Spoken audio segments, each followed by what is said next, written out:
उसके बारे में जो आपने नोट्स दे दिया है वैसे, हाँ नोट्स तो वैसे आपने प्रोवाइड करा दी है, हाँ मतलब मुगल के पहले जो सैयद और लोधी रहा, थोड़ा सा उसके बारे में थोड़ा सा एक ग्राफ टाइप बता रहे, कहानी टाइप बता रहे थे, थोड़ा सा माइंड में हो गया सर मुगल के पहले, क्योंकि सैयद काल में क्या शासक में कोई उनका वो नहीं रहा, मतलब उपलब्धि नहीं है। लोधी इम्पोर्टेंट है, लोधी से कुछ बनाते हैं सैयद काल नहीं, लोधी वंश से आया। बहलोल लोधी जो है गंदा लोधी, मसनद आली अपने अफगानों को कहता था। तो एक प्रश्न ये आता है। दूसरा प्रश्न, बहलोल लोधी का जो है सर्जरी के द्वारा जन्म हुआ था। दूसरा प्रश्न, बहलोल लोधी ने जौनपुर राज्य को जीता। तीसरा महत्वपूर्ण प्रश्न, ठीक है नहीं, बहलोल लोधी ने जौनपुर राज्य को जीता, जो कि मोहम्मद बिन तुगलक के शासन काल में स्वतंत्र हो गया था। तो एक प्रश्न नहीं जाता है, जौनपुर राज्य को किसने, मतलब ये है भारत का सिराज के नाम से जौनपुर कहा जाता है। जौनपुर की स्थापना किसने की थी? जूना खां की स्मृति में की गई थी, ठीक है ना। ये भी प्रश्न आता है। और पूर्व का सिराज कहा जाता है, भारत का सिराज कहा जाता है, यानी विद्या का केंद्र। इसी में वो भी पढ़ा था, क्या नाम से, शेषा सूरी बाद में जौनपुर में ही पढ़ाई की। तो जौनपुर के स्वतंत्र राज्य का अंत किसने किया? बहलोल लोधी, ठीक। अच्छा, एक प्रश्न आता है कि समान अफगान भ्रातृत्व की भावना से कार्य करते थे ये लोग। बहलोल लोधी कभी भी राज सिंहासन पर नहीं बैठा। उसकी भावना ये थी कि सभी जो अफगान भाई हैं वो सभी समान हैं। अगर तुम लोगों को लगता है कि तुम में से कोई योग्य है तो वो सिंहासन में बैठ जाए, हमें कोई दिक्कत नहीं। इस प्रकार से सभी जो है अफगान उसे चाहते थे और वो एक ही फर्श बिछा के साथ में बैठता था। उसके अंदर सुल्तान जैसी कोई भावना नहीं थी, लेकिन सुल्तान था वो, ठीक है ना। बहलोल लोधी संबंधित यही प्रश्न आते हैं। अब आइए सिकंदर लोधी। सिकंदर लोधी जो है वास्तविक रूप में सुल्तान था। इसलिए अफगान जो सरदार थे, जिनकी बहलोल लोधी के साथ में समानता थी, जिनकी महत्वाकांक्षाएं जागृत हो गई थी, उनकी महत्वाकांक्षाओं को दबाया और सुल्तान के रूप में कार्य किया। तो वास्तविक रूप में सुल्तान सिकंदर लोधी था। इसका बचपन का नाम निजाम खां था, ठीक है ना। इसकी माँ हिंदू थी, ठीक है, हिंदू सुनार थी इसकी माँ। तो सिकंदर शाह के नाम से गद्दी पे बैठा था। निजाम खां वास्तविक नाम था। लोधी वंश का सबसे प्रसिद्ध शासक था। इसने कुछ ऐसे कार्य किए जो इतिहास में दर्ज हैं, ठीक। जैसे यह गुल रुखी के उपनाम से कविताएं लिखता था। हरहंगे सिकंदरी और लज्जत सिकंदरी नामक किताबों का अनुवाद कराया। एक ज्योतिष की किताब थी, एक संस्कृत की किताब थी, ठीक है ना। और राज्य को मजबूत किया। ग्वालियर की विजय भी इसने की, सिकंदर लोधी ने, ठीक है ना। स्त्रियों को सूफी संतों की मज़ारों पर जाने पर प्रतिबंध लगा दिया। जिस प्रकार फिरोज शाह तुगलक ने प्रतिबंध लगाया था, उसी प्रकार सिकंदर लोधी ने लगाया। कुछ हद तक ये भी धर्मांध शासक था, क्योंकि हमने आपको बताया कि इन लोगों की टेंडेंसी यही थी कि हिंदू माता के घर से पैदा हो गए, तो इसलिए अपने आप को अधिक मुसलमान सिद्ध करने के लिए इन लोगों ने कुछ कार्य ऐसे किए, ठीक है ना। इसने नाप का पैमाना चलाया सिकंदर लोधी ने, जो है अकबर के काल तक चलता रहा है। भूमि की पैमाश कराई। खाद्यान्नों पर से, अनाज पर से कर को हटाया। तो अनाज पर से कर हटाने वाला सिकंदर लोधी था। इस प्रकार सिकंदर लोधी से एक प्रश्न आते हैं। एक प्रश्न ये है कि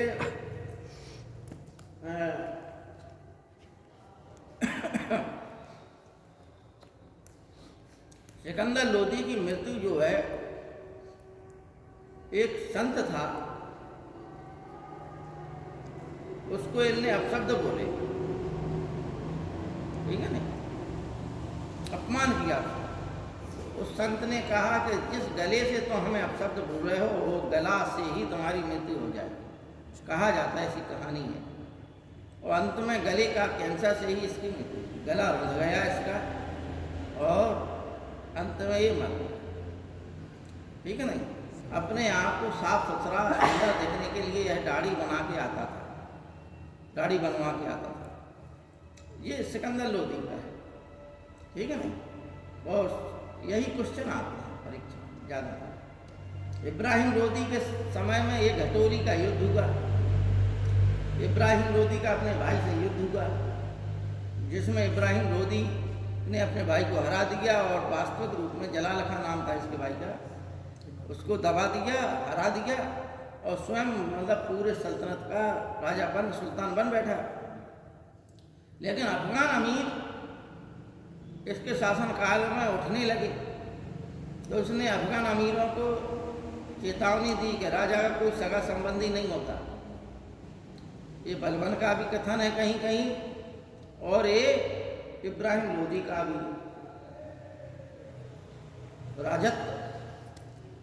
राजत्व से किसी की रिश्तेदारी नहीं होती। ठीक है ना?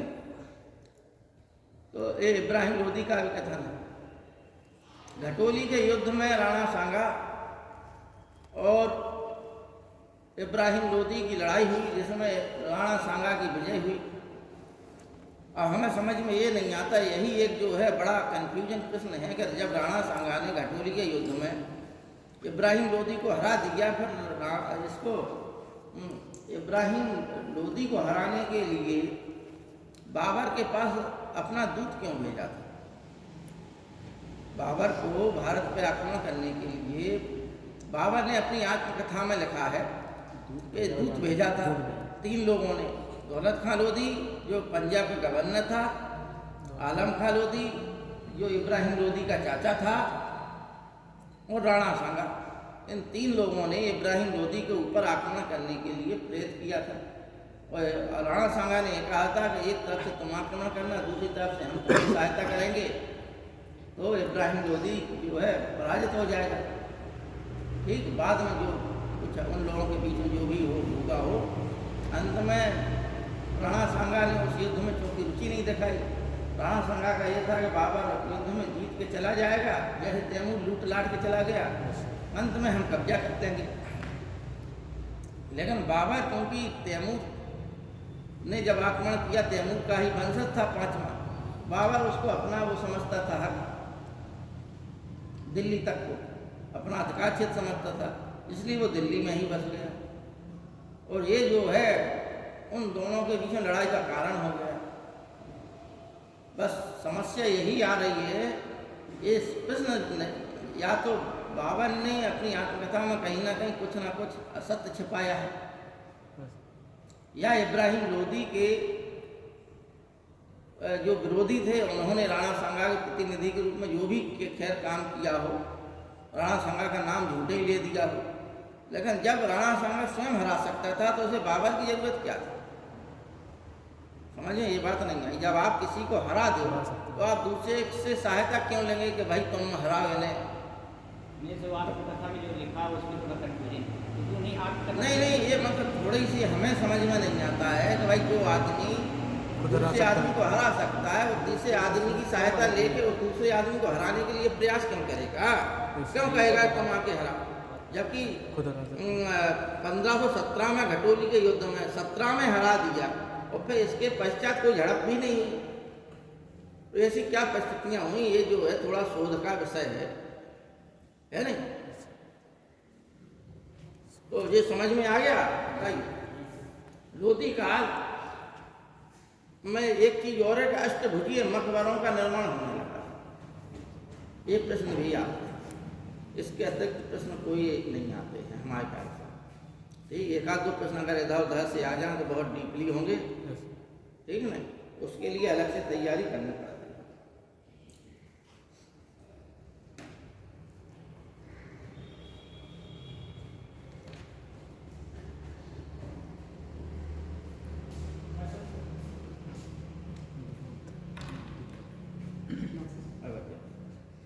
किसी के साथ आया था नोट मांगने के लिए।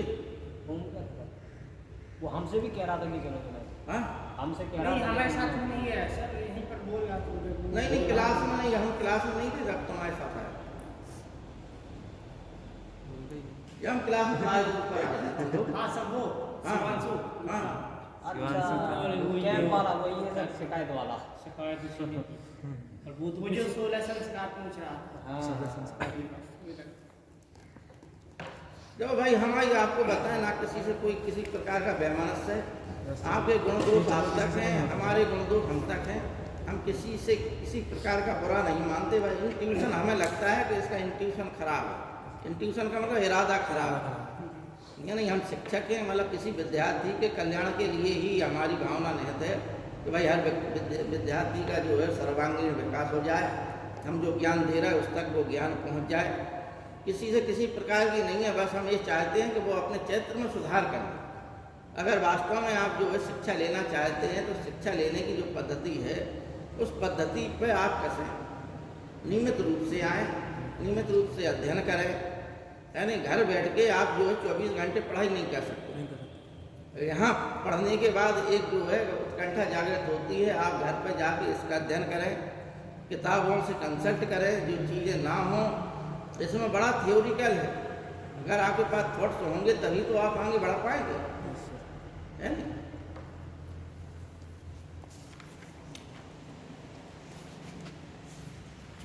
देखिए आज का विषय है मुगल काल। बोर्ड दिखाई दे रहा तुम लोग? हाँ? दिख रहा है।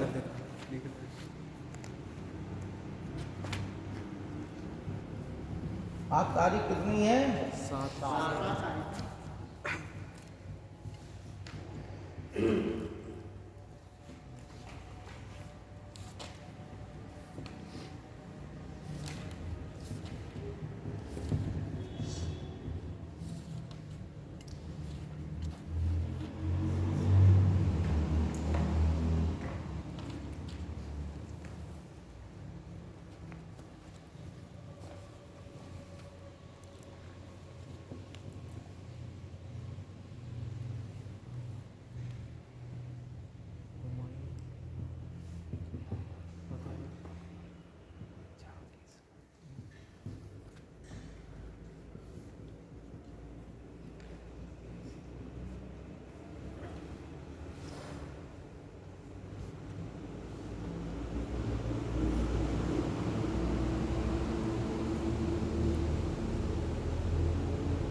ये भाई पूरे मुगल शासक नीचे सबसे लास्ट में लिखा है। हम पढ़ा देते हैं, बता देते हैं। बाबर के बाद हुमायूं, हुमायूं के बाद अकबर, अकबर के बाद जहांगीर, जहांगीर के बाद शाहजहां, शाहजहां के बाद औरंगजेब, औरंगजेब के बाद बहादुर शाह प्रथम, बहादुर शाह प्रथम के पश्चात जहांदार शाह, जहांदार शाह के पश्चात फर्रुख सियर, फर्रुख सियर के बाद रफ़ीउद्दौला। इसका शासनकाल मात्र 3 वर्ष। तो सबसे अल्प समय तक शासन करने वाला रफ़ीउद्दौला मात्र 3 माह, ठीक है ना, मात्र 3 माह।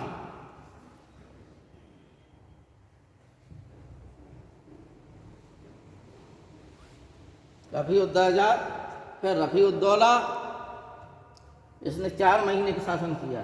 तो सबसे ज़्यादा शासन किसका रहा? औरंगजेब का, ठीक है ना। इसके पश्चात मोहम्मद शाह रंगीला, आलमगीर द्वितीय, शाहजहां तृतीय, शाह आलम द्वितीय, अकबर द्वितीय, बहादुर शाह द्वितीय, बहादुर शाह जफर द्वितीय, ठीक। बहादुर शाह प्रथम को शाह बेखबर भी या शाह आलम प्रथम भी कहा जाता है। शाह आलम प्रथम, ये शाह आलम द्वितीय है, ये शाह आलम प्रथम।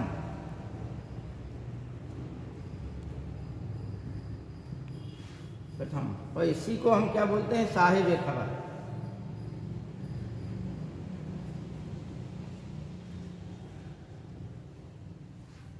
जहांदार शाह को लंपट मूर्ख कहा जाता है। कल कहा था तुमने, जहांदार शाह था, कल भी बताया था हमने, ठीक। तो फर्रुख सियर, रफ़ीउद्दौला, रफ़ीउद्दौला फिंची था, ये दोनों नशे के आदी थे, रफ़ीउद्दौला, रफ़ीउद्दौला, ठीक। फर्रुख सियर, रफ़ीउद्दौला, रफ़ीउद्दौला और मोहम्मद शाह रंगीला, इन 4 शासकों को सैयद बंधुओं ने शासक बनाया था। सैयद बंधु क्या है? मुगल काल में भारतीय इतिहास में नृप निर्माता, किंग मेकर के नाम से जाने जाते हैं।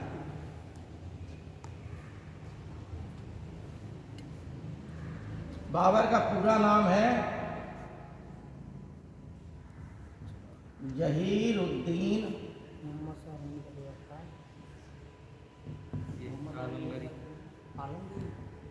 मोहम्मद बाबर। हुमायूं का है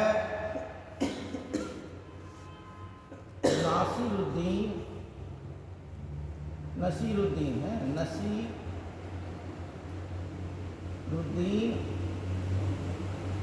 मोहम्मद हुमायूं। अकबर का नाम है पूरा जलालुद्दीन मोहम्मद अकबर। इसका नाम है जहांगीर का नूरुद्दीन,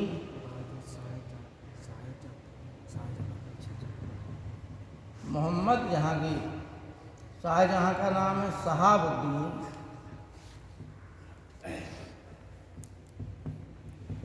मोहम्मद शाहजहां। औरंगजेब का नाम है मुइनुद्दीन,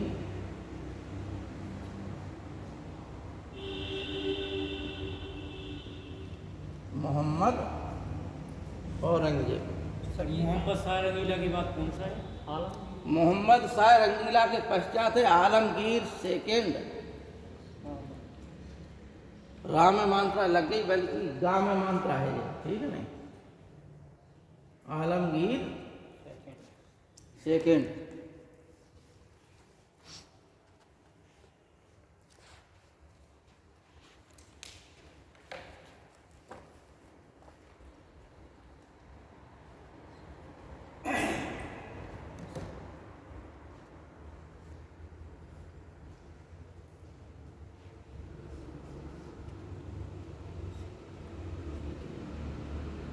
जहांदार शाह के भी संबंध में कुछ इतिहासकारों ने और कुछ कहा है सर? हाँ? जहांदार शाह के संबंध में इतिहासकारों ने कुछ स्टेटमेंट और दिए हैं।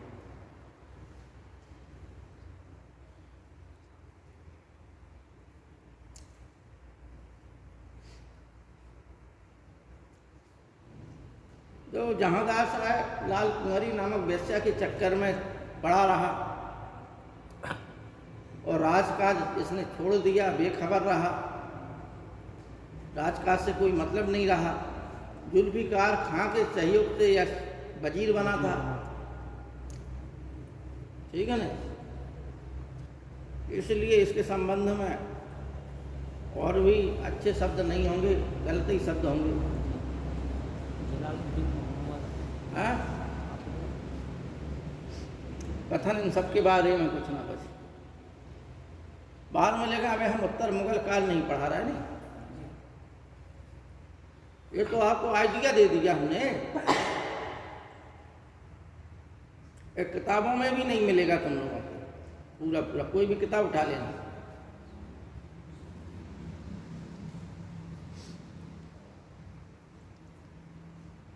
सर इसमें क्या लिखा है? बहादुर शाह फर्स्ट। हाँ? बहादुर शाह प्रथम में आगे शाह आलम फर्स्ट। कहाँ पे बेटा? शाह आलम फर्स्ट। बहादुर शाह प्रथम जी? Yes. अबे यहीं देख रहे थे। अरे सर आगे वाला। शाह आलम फर्स्ट तो साहिब खबर ही कहा जाता था। बाद में उत्तर मुगल काल के लिखाएंगे, हम पढ़ाएंगे, अगले सप्ताह पढ़ाएंगे। इन सब पे कुछ ना कुछ इतिहास है, लेकिन इतना ध्यान दें कि 6 + 11 लिख लें। सबसे ऊपर 6 + 11 मतलब 6 ऊपर के शासक तो 11 नीचे के शासक, तो कुल कितने हुए शासक? 17 शासक हैं? 6 और 11 17 शासक हुए कुल मुगल काल। ठीक है ना। और यह काल कितने से कितने तक चला? 1526 से 1857। लेकिन मुख्य मुगल काल कहाँ तक माना जाता है? औरंगजेब यानी 1658 से 1707 तक। ठीक। बाबर का शासनकाल रहा 1526 से 1530। हुमायूं का शासनकाल रहा 1530 से 55 तक। ठीक। बीच में 40 से जो है 45 तक इसका रहा, फिर अन्य सूरी वंश वालों का रहा। तो इसका शासनकाल कितना हो जाता है? 1530 से 40 तक रहा, फिर 15 वर्ष के लिए यानी कि 1 वर्ष के लिए आया, तो 1555 में आया। और 6 महीने तक शासन किया और मृत्यु हो गई। ठीक है, जनवरी में मृत्यु हो गई थी, 56 में मृत्यु हो गई थी जनवरी में हुमायूं की। हाँ, सीढ़ियों दीन पनाह नामक। देखिए आपको बता दें, दीन पनाह नामक एक इमारत थी। परीक्षा में क्या आने लगा प्रश्न अब नए तरीके से। पहले प्रश्न आता था सिविल सर्विसेज की परीक्षा में कि हुमायूं की मृत्यु कैसे हुई, तो हुमायूं की मृत्यु दीन पनाह नामक इमारत की सीढ़ियाँ गिरने के कारण हुई। लेकिन अब क्या है, हुमायूं की मृत्यु दीन पनाह नामक इमारत में स्थित शेरगढ़ नामक पुस्तकालय की सीढ़ियाँ चढ़ते समय पैर फिसलने के कारण। अब क्या होगा, पुस्तकालय क्या नाम है? शेरगढ़। ठीक। और दीन पनाह नामक इमारत में वो पुस्तकालय था जिसका नाम था शेरगढ़, और उसका निर्माता कौन था? स्वयं हुमायूं। हालांकि बाद में पढ़ाएंगे ये सब बातें।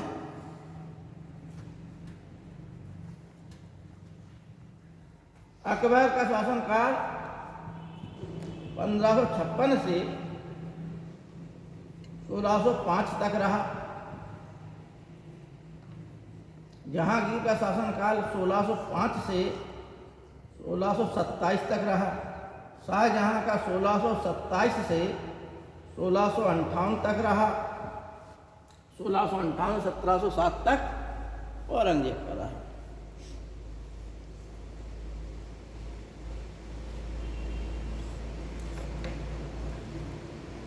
एक चीज और आपको आश्चर्यजनक लगवाते हैं।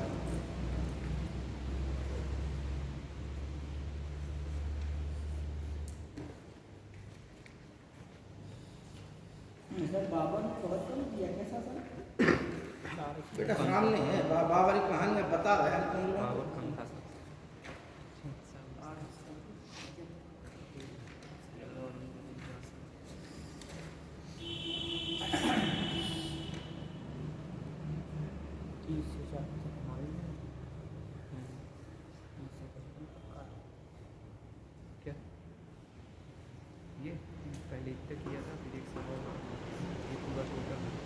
46, 45, 32 से 63, शेषा सूरी 59,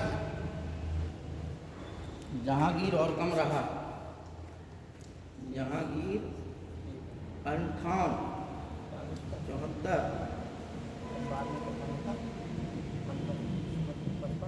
74, 88 बस 4 माह। ये इनका जीवन काल। जहाँ जहीरुद्दीन मोहम्मद बाबर की मृत्यु 46 साल की उम्र में हो गई। ठीक। नासिरुद्दीन, बड़ी नासिरुद्दीन की जगह नसीरुद्दीन है बेटा, ठीक है ना, ये मैं देना।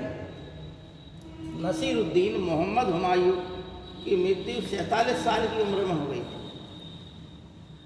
जलालुद्दीन मोहम्मद अकबर की मृत्यु 63 वर्ष की उम्र में हो गई थी। और जहांगीर की मृत्यु 58 वर्ष में हो गई थी। शाहजहां की मृत्यु 74 वर्ष की उम्र में हुई, लेकिन 8 वर्ष तक यह औरंगजेब के कैदी के रूप में रहा। ठीक है ना। और औरंगजेब 88 वर्ष 4 माह की उम्र में औरंगाबाद में मृत्यु हुई। और दौलताबाद में बुरहानुद्दीन गरीब सूफी संत थे, उनकी मजार के समीप से दफना दिया गया। औरंगजेब का मकबरा कहाँ है? दौलताबाद। ठीक। अब आइए मकबरे की चर्चा हुई। मकबरा, बाबर का मकबरा काबुल में, ठीक है नहीं, क्योंकि अब बाबर मरा तो इसको 4 बाग या आराम बाग में दफना दिया गया था। शेषा सूरी के समय इसकी बीवी यूसुफ जई जो थी पत्नी, ठीक, उन्होंने इसके कब्रों को खुदवाया, कब्र को, और इसकी अस्थियों को ले जाकर काबुल में दफना दिया। बाबर के बाद बाबर काबुल में है, हुमायूं का मकबरा दिल्ली में है, अकबर का मकबरा सिकंदरा में है आगरा के पास, जहांगीर का मकबरा लाहौर में है, शाहजहां का ताजमहल आगरा में है, औरंगजेब का दौलताबाद। ठीक।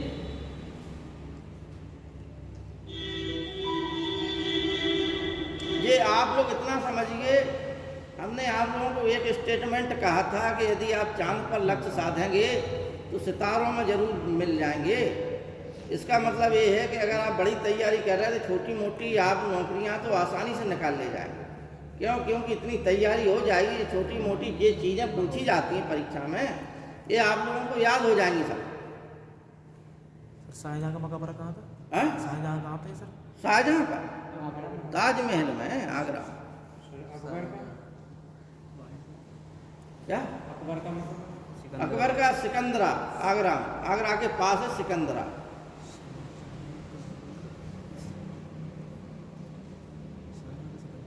अब आप लोग बाबर के बारे में सुनिए और समझिए।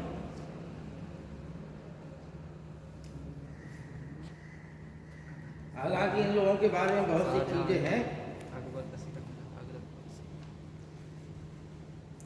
लेकिन फिर चर्चा हो जाएगी।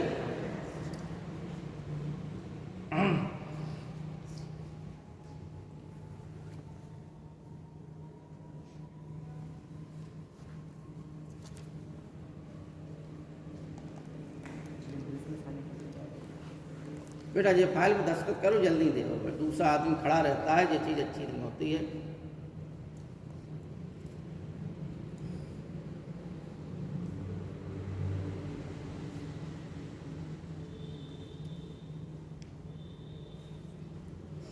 हर व्यक्ति का सम्मान करना सीखेंगे तो आपको जो है सम्मान ज़्यादा मिलेगा जिंदगी। और जिसके मन में ऊंच नीच की भावना होगी, अहंकार की भावना होगी, उसका पतन निश्चित है। कभी भी अहंकार की भावना से उत्प्रेरित होकर जीवन नहीं व्यतीत करना चाहिए। वो फाइल लेके आते हैं डेली, तुरंत आप लोगों को जैसे सरकाते जाओ एक दूसरे को तो देते जाओ।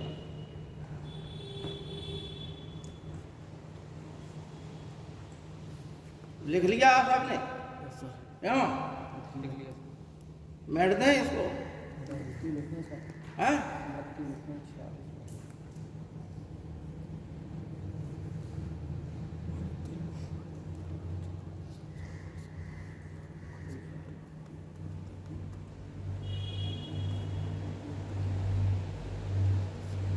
अब इसी में आप लोग स्पेस छोड़ते चले जाते नहीं, इसी में तमाम चीज़ें जोड़ती चली जाती हैं।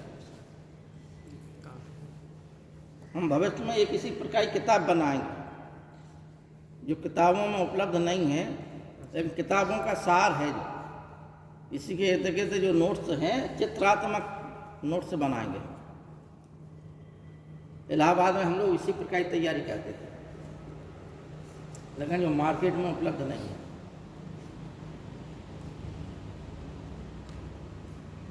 बताइए है किसी किताब में इस प्रकार? शेरशाह सूरी 40 से 45।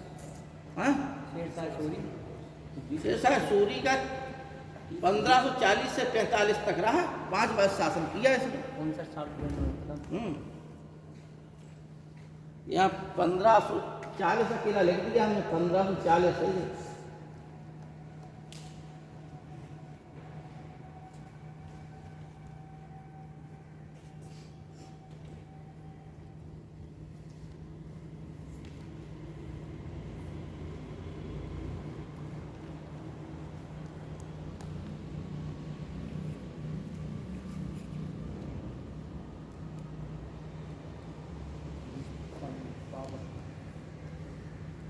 बैठ दे।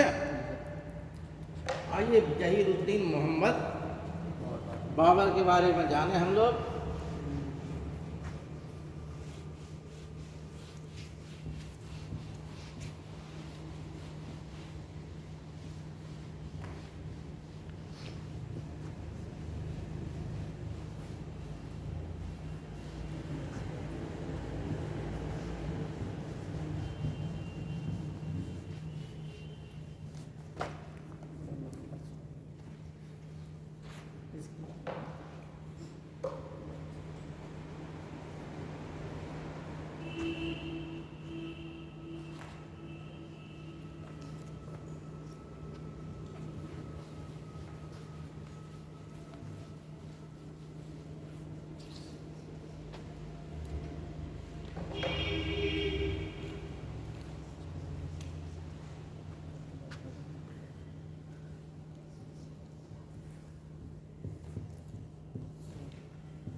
बाबर का जन्म जो है 14 फरवरी 1483 को फरगना राज्य की राजधानी अजीमंद में हुआ था। ठीक है नहीं, कुछ किताबों में ही ये बात लिखी है, बकाया सबको मालूम है कि फरगना में हुआ। पिता का नाम उमर शेख मिर्जा, माता का नाम कुतलुग निगार खानम। पुत्र इसके 4 थे बाबर के, हुमायूं, कामरान, अस्करी और हिंदाल। हुमायूं की माँ का नाम माहम बेगम था। इसके करीब 9 पत्नियां थीं, 8 या 9 पत्नियां थीं बाबर के। प्रथम पत्नी का नाम बीबी यूसुफ जई था। ठीक है नहीं, हम गलत लिख गए, ये मंगोल यूनिस खां की पुत्री नहीं थी, ये बीबी यूसुफ जई उसकी पुत्री थी। क्या नाम है? शैबानी खां। नहीं, शैबानी खां शायद ईरान का शायद था। क्या नाम था उसका? शाह इस्माइल।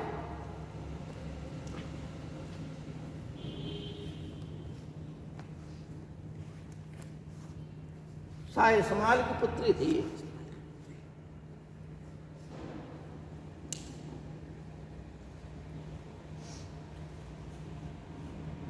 ये थी कुतलुग निगार खानम थी, मंगोल शासक यूनुस खां की पुत्री। ठीक है ना।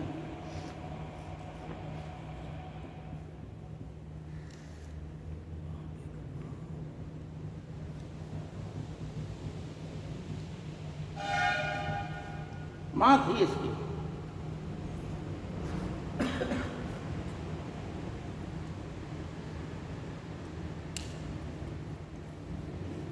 जो प्रथम बीबी यूसुफ जई शाह इस्माइल की पुत्री थी।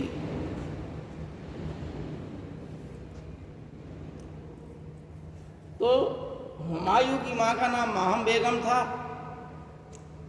इसके पश्चात कामरान अस्करी की मां का नाम गुलरुख बेगम था और हिंदाल की मां का नाम दिलदार बेगम था।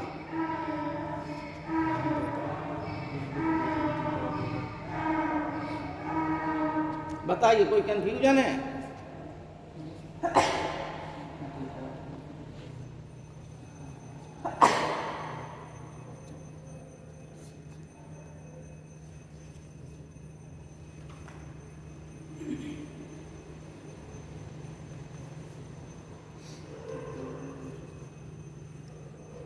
शॉर्टकट में समझ लें, ठीक है नहीं।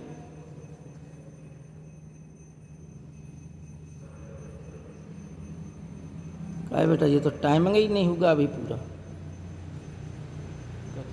बाद में चला ही कर। लेट चला था हैं? स्टार्टिंग जब क्लास चली तभी चले जाओ। पहले पहले तो बंद ही था। पहले 15 40 ही मिनट हुए अभी तो। लेट स्टार्ट हुआ है ना। हाँ, लेट स्टार्ट हुआ। Late start. Bibi Yusufzai की शाह इस्माइल पुत्री थी। हाँ शाह इस्माइल पुत्री थी। हाँ, शाह इस्माइल की पुत्री थी। देख लेना तुम, पुत्री या बहन में से एक थे, ध्यान नहीं आ रहा हमें, या बहन होगी या पुत्री होगी। ये जरूर यूनुस खां की पुत्री ही थी, मंगोल इसकी माँ। ठीक, अब आगे बढ़े। तो बाबा देखिए, तैमूर का 5वां वंशज था। इसका पिता जो है तैमूरी था, लेकिन रियल में ये लोग बाबर के जो पूर्वज थे ये मंगोल ही थे। ध्यान दें आप लोग, लिखे नहीं, बाबर के जो पूर्वज हैं वो मंगोल ही थे, जो अंत में कहाँ मध्य एशिया में बस गए थे। ठीक, उन्हीं में से बाद में इन लोगों ने इस्लाम धर्म स्वीकार कर लिया था। ठीक, मध्य एशिया में बसने के पश्चात उनमें से तैमूर जो है अधिक शक्तिशाली हुआ। उसने बहुत बड़ा क्षेत्र विजित कर लिया। तो बाबर जो है 5वां वंशज था तैमूर का। ठीक है नहीं। और जो चंगेज खां था, इसकी माँ जो है कुतलुग निगार खानम की तरफ से यह मंगोलों की ओर से यह 14वां वंशज था। ठीक है नहीं, माता की ओर से 14वां वंशज पिता की ओर से तैमूर का पाँचवां पांचवा वंशज। ठीक है, अब आपने एक चीज समझ ली। दूसरी चीज, बाबर का घटनाक्रम कैसे आगे बढ़ा, जीवन घटनाक्रम। तो बाबर जो है, इसके पिता अजीबंद में अच्छी राजधानी थी। अब प्रश्न ये है कि आप लोग पूछेंगे कि ये फरगना राज्य वर्तमान में कहाँ पर स्थित है। तो फरगना राज्य वर्तमान में उज्बेकिस्तान में, अजीबंद एक अच्छा क्षेत्र है उज्बेकिस्तान। आज पूरा जो है मुस्लिम राज्य है, एक अच्छा राज्य, मतलब अच्छा देश है प्राकृतिक रूप से। तो यहाँ की जलवायु अच्छी थी, पहाड़ी क्षेत्र था, पहाड़ पे ही इसकी बहुत सुरक्षित राजधानी अजीबंद बसी हुई थी, किला बना हुआ था। उसी किले में एक बार कबूतरबाजी कर रहा था इसका पिता उमर शेख मिर्जा। उस समय उसकी उम्र भी ज़्यादा नहीं थी और पैर फिसलने के कारण महल के उससे पैर फिसल गया और नीचे खाई थी, यहाँ से फिसला और नीचे गिर गया, वहीं मौत हो गई उसकी। क्योंकि तुम्हें बताया कि जैसे पहाड़ के ऊपर बसा हुआ था, फिर महल बसा, महल के ऊपर जो है फिसल गया तो नीचे गिरा, नीचे खाई, बचने का कोई चांस नहीं था, मृत्यु हो गई। उस समय बाबर की उम्र 11.5 वर्ष थी, ठीक है नहीं, 12 वर्ष के आसपास थी। ऐसी उम्र में, छोटी उम्र में बाबर शासक बना और छोटी ही उम्र में जिम्मेदारियों का निर्वहन करने। इसके रिश्तेदार भी इसके राज्य पर घात लगाए बैठे हुए थे क्योंकि इसका पिता मर गया था। लेकिन इसके जो वफादार पिता के सैनिक थे, दरबारी थे, उन्होंने इसके राज्य की रक्षा की। बाबा जैसे जैसे छोटी ही उम्र में युग होता चला गया, क्योंकि परिस्थितियाँ इसके अनुकूल नहीं थीं, प्रतिकूल थीं, तो यह उन परिस्थितियों से लड़ता हुआ और इसने 2-3 चीज़ें सीखी कि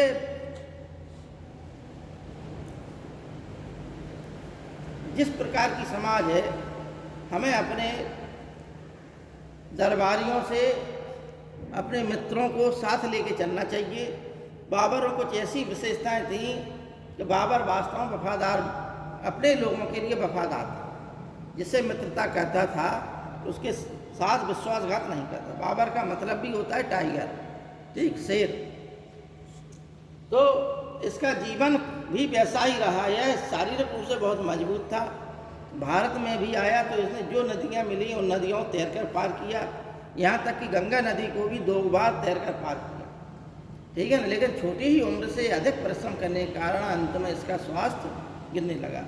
जब भारत में भी आया तो अंतिम समय में इसका स्वास्थ्य जो है, अंतिम 2-3 साल में स्वास्थ्य बहुत ज़्यादा डामाडोल हो गया। पानीपत के घाघरा के युद्ध के पश्चात, घाघरा के युद्ध ही के पश्चात इसका स्वास्थ्य डामाडोल होने लगा था, क्योंकि जीवन भर कठिन परिश्रम करता रहा। इसने समरकंद को, जो तैमूर की राजधानी थी, इसका स्वप्न था कि हम समरकंद को जीतकर तैमूर की तरह एक अच्छा शासक बन के दिखाएंगे। तो 3 बार इसने तैमूर की राजधानी समरकंद पे आक्रमण किया, लेकिन तीनों बार ही यह विफल रहा, ठीक है नहीं।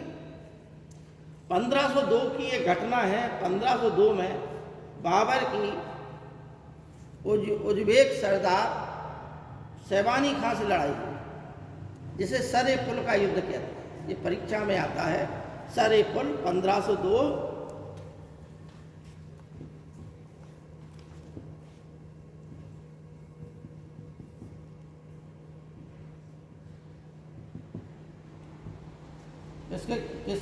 किसके खिलाफ हुआ था? शैबानी।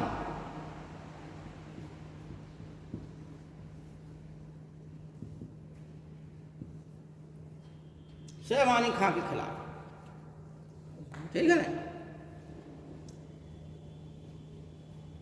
इस युद्ध में तुर्गमा नामक युद्ध पद्धति का इस्तेमाल शैबानी खां ने किया, जो कि बाबर इससे परिचित नहीं था। इस वजह से बाबर की पराजय हुई, ठीक है ना, और बाबर को अपनी राजधानी छोड़कर भागना पड़ा, ठीक। कई बार बाबर के जीवन काल में ऐसे अवसर आए कि जब उसने जो है अपने राज्य से भी हाथ धो दिया, अतः वहाँ की जो परिस्थितियाँ थीं उसके अनुकूल नहीं थी।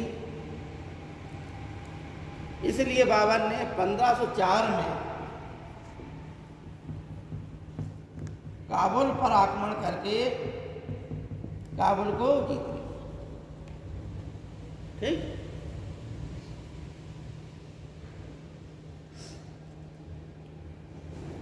काबुल को जीत लिया और इसी को काबुल को अपनी राजधानी बना दिया। अंत में फिर काबुल से खैबर दर्रा जीता, कंधार जीता और 15 इसी बीच उसने सफवी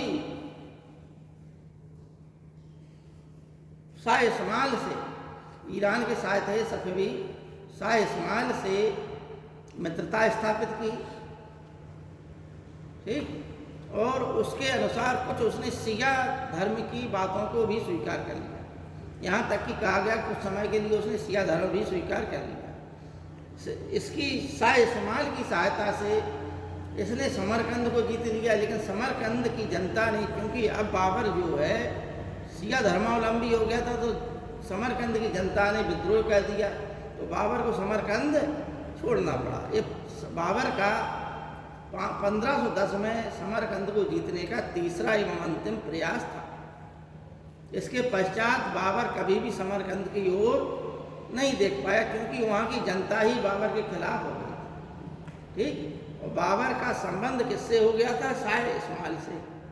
इसने अपनी बहन का ब्याह, बहन या पुत्री का विवाह बाबर से कह दिया था, तो वहाँ की जनता जो है सुन्नी थी, अतः इस बात से बाबर से वो चिढ़ गई।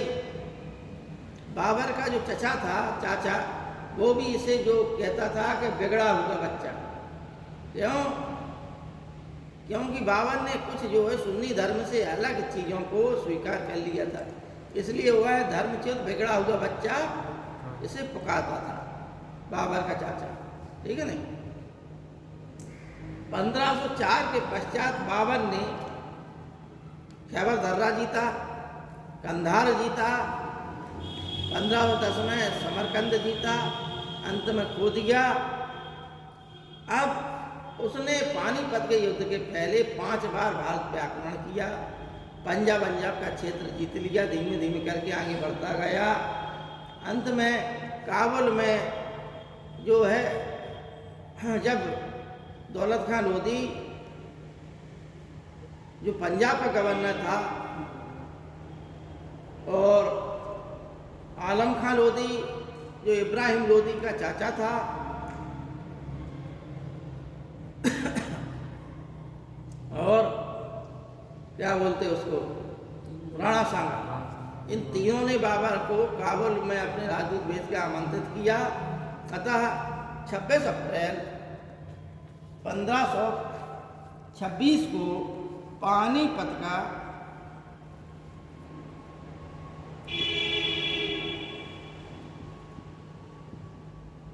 प्रथम युद्ध हुआ।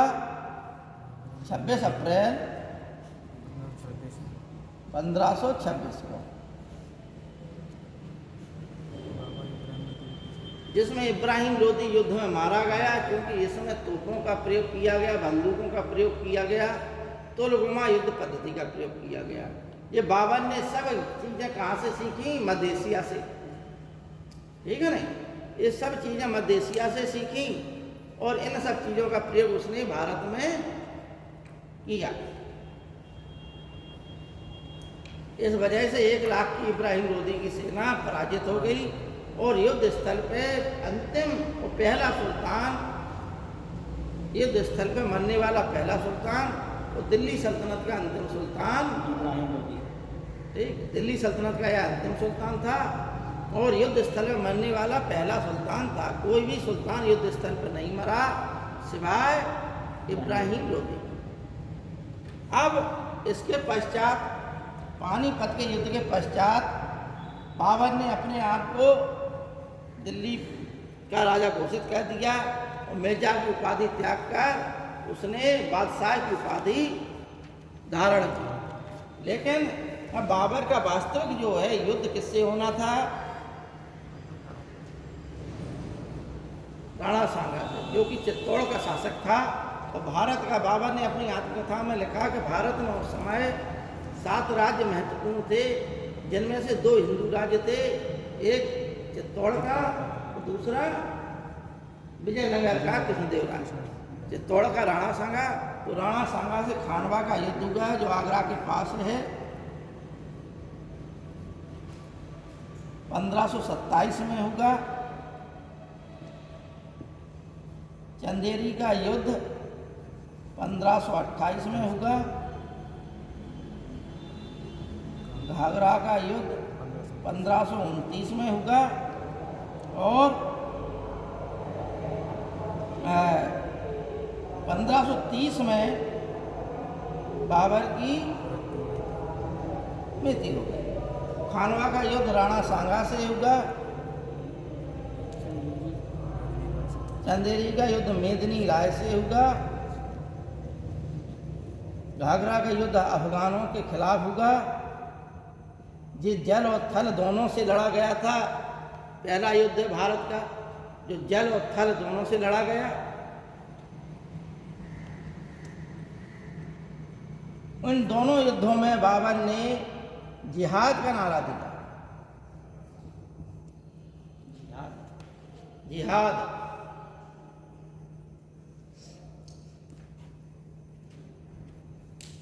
सर ये युद्ध सब जीता, सब जीता है।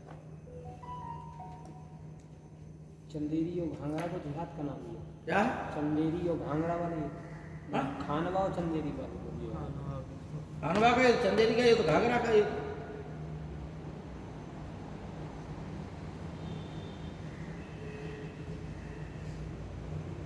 खानवा के युद्ध में क्योंकि ना बंदूकें थी ना तोपें थी, इस वजह से तुलगमा युद्ध पद्धति रणनीति थी। अतः राणा सांगा बीता से तो लड़ा, लेकिन अंत में घायल हो गया। पराजित होकर इसके सैनिक इसको युद्ध स्थल से बाहर ले गए। यह पुनः युद्ध लड़ना चाहता था, क्योंकि युद्ध में पराजय हो गई, बाबर की विजय हुई। पुनः युद्ध लड़ना चाहता था, लेकिन कालपी के पास इसके सामंतों ने ही इसके जहर देकर राणा सांगा को मार दिया। इस प्रकार से राणा सांगा की मृत्यु हो गई थी। लेकिन इस युद्ध में राणा सांगा बाबर ने, क्योंकि इसके जो सैनिक थे वो लड़ना नहीं चाहते थे, तो बाबर ने यहाँ से शराब ना पीने की सौगंध खाई और शराब के जो प्याले थे वो तोड़वा दिए। बाबर ने ये कहा था अपने सैनिकों से कि हम भारत को विजित कर लेंगे, तो यहाँ पर धौलपुर में एक नहर बनवाई थी उसने, उसको शराब से भरवा देंगे, तुम लोग जितनी पीना चाहो उतनी पियो छक्के, ठीक है नहीं। लेकिन बाबर ने जब खानवा के युद्ध में सैनिकों ने लड़ने से मना कर दिया, तो बाबर ने शराब से तौबा की। वो सभी चांदी आंधी के प्याले जो थे पीने वाले उन सबको तोड़वा दिया, गरीबों में बंटवा दिया, ठीक। और इसमें उसने जिहाद का नारा दिया कि यदि मर गए तो तुम्हें स्वर्ग मिलेगा, और यदि जीवित रहे तो तुम्हें यहाँ का राज सुख मिलेगा। इस प्रकार से युद्ध के मैदान में जब मुगलों राजपूतों की पराजय हुई, तो राजपूतों को ये ले गया और राजपूतों को युद्ध स्थल पे उनके जो है कि शवों के ढेर लगाकर, मुंडों के ढेर लगाकर, जो कि मंगोलों की पद्धति थी, मुंडों के ढेर लगाकर उस पर चढ़कर विजय घोष करना, ये इसकी नीति थी। उस प्रकार से इसने विजय घोष किया यहाँ भी और यहाँ भी, ठीक। मेदिनी राय ने राणा सांगा की सहायता की थी, इसलिए मेदिनी राय को पराजित किया। और अफगान जो कि अंतिम उभर रहे थे, इब्राहिम लोदी के रिश्तेदार थे, अफगान थे, तो अफगानों को भी बुरी तरीके से पराजित कर दिया। तो अफगानों की शक्ति भी कुचल दी गई। अंत में शेषासुरी के रूप में यह हो गई थी। तो ये बाबर का पूरा जीवन परिचय है। बाबर ने अपनी आत्मकथा तुर्की, चगताई तुर्की भाषा में लिखी, जिसका नाम था तुझके बाबरी। क्या नाम था? तुझके बाबरी। जो किस भाषा में लिखी? चगताई तुर्की भाषा में। तो मुगल काल में दो ही शासक हुए, जहांगीर और बाबर, जिन्होंने अपनी आत्मकथा लिखी, जिसे हम बाबर नामा के नाम से भी जानते हैं, या किस नाम से जानते हैं? तुझके बाबरी के नाम से। और सर गुलबदन बेगम ने भी लिखा। गुलबदन बेगम ने इनकी लिखी, बाबर की, बाबर की जीवनी लिखी है, लेकिन आत्मकथा जो मतलब जो स्वयं आत्मकथा लिखे, ठीक है नहीं, अपनी आत्मकथा लिखे, वो कौन थे शासक? ऑटोबायोग्राफी कहते हैं जिसे इंग्लिश में, जो स्वयं लिखे अपने, तो वो दो ही थे, कौन कौन? बाबर और जहां। ठीक है नहीं? 4 बाग का शौकीन था, ये बागों का शौकीन था, इसलिए 4 बाग पद्धति स्थापित करने वाला कौन था? बाबर। ठीक है नहीं? बाबर मुबैया नाम की पद्य शैली में कविताएं लिखता था। एक शैली थी लिखने की, मुबैयान पद्धति, उसका भी ये शौकीन था। आगरा का जो आराम बाग है उसका निर्माता कौन है? बाबर। इस प्रकार बाबर से संबंधित अनेकों प्रश्न जो आते हैं वो यही है। अंत में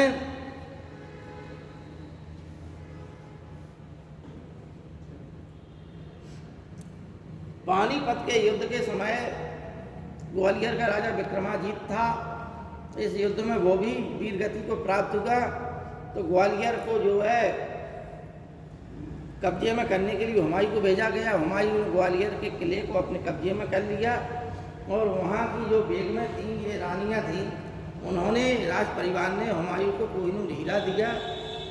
ठीक है नहीं? कोहिनूर हीरा हुमायूं ने बाबर को दे दिया, बाबर ने वो हुमायूं को ही लौटा दिया कि तुम ही इसे अपने पास रखो। ठीक है नहीं? इस प्रकार से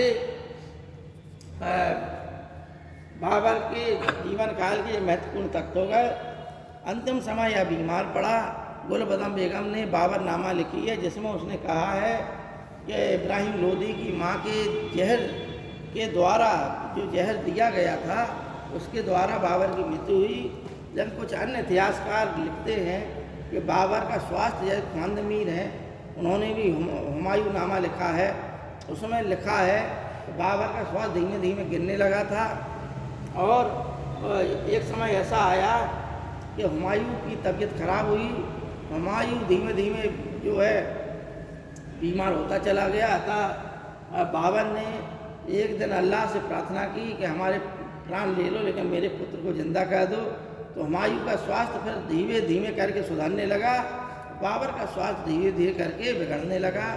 अंत में जब बाबर मरने लगा तो उसने एक सलाह अपने पुत्र हुमायूं को, क्योंकि हुमायूं ज्येष्ठ पुत्र था, उसे अपना उत्तराधिकारी घोषित किया और यह भी कहा कि अंत में तो अपने राज्य को अपने भाइयों में बांट देना। तो हुमायूं ने अपने पिता की बात का पालन किया और अपने भाइयों कामरान, अस्करी और हिंदाल में बांट दिया। लेकिन अंत में हुमायूं के भाई जो है स्वयं चूँकि सौतेले भाई थे, ये पिता एक था, माँ इनकी अलग थी, तो ये तीनों भाई इसके लिए सहायक सिद्ध नहीं हुए। कुछ हद तक हिंदाल सहायक रहा, लेकिन कामरान और अस्करी ये दोनों ही हुमायूं के लिए सरदर्द बने रहे। ठीक है नहीं? एक कहानी हुमायूं की प्रारंभ हो जाती है, और हुमायूं जो है कल्लल पढ़ाएंगे।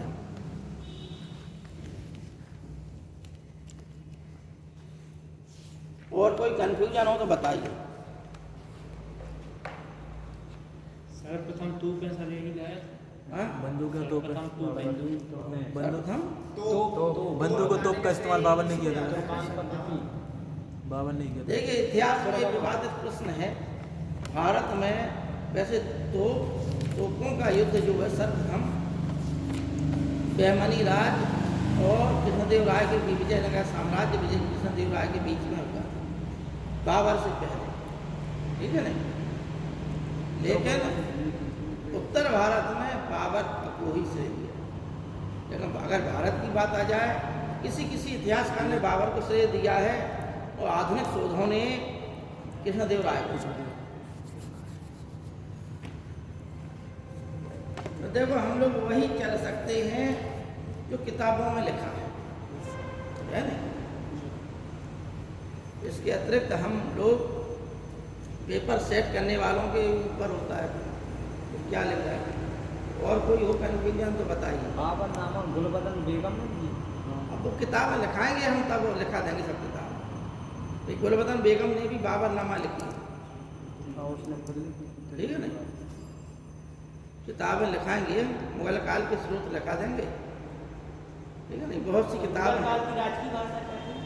राज की भाषा मुगल काल की, देखो, सल्तनत काल की हो या मुगल काल की हो, राज की भाषा एक ही थी जिसका नाम था फारसी। ठीक? और कोई प्रश्न?